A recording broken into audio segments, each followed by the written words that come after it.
महाराष्ट्रात पाऊस कसा पडतो? तर अरबी समुद्रावरील बाष्पयुक्त वारे भारताकडे येऊ लागतात, तर ते सुरुवातीला केरळमध्ये येऊन पाऊस पडतो. यानंतर हळूहळू पुढे जात महाराष्ट्रात 10 जूनला पाऊस पडायला सुरुवात होते. यालाच मान्सून म्हणतात.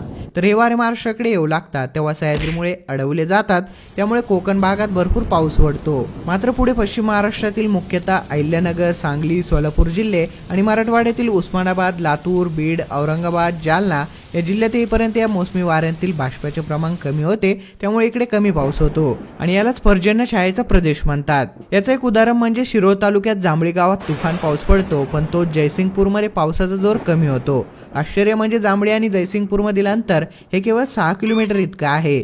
तर विदर्भात अरबी समुद्रावरील बाष्पयुक्त वारे कमीच येतात, त्याचाही पाऊस पडतो, परंतु बंगालच्या उपसागरातील वाऱ्यामुळे विदर्भात मस्त पाऊस पडतो. महाराष्ट्रात सिंधुदुर्ग जिल्ह्यातील अंबोली येथे सर्वात जास्त पाऊस, तर सातारा जिल्ह्यातील म्हसवड येथे सर्वात कमी पाऊस पडतो. तर सर्वात जास्त पावसाचे दिवस हे महाराष्ट्रात कोल्हापूर जिल्ह्यातील गगनबावडा येथे आहे. तर यावर्षी तुमच्याकडे चांगला पाऊस झाला की नाही हे कमेंट करून नक्की सांगा आणि अशाच व्हिडिओसाठी फॉलो करा अफलातून.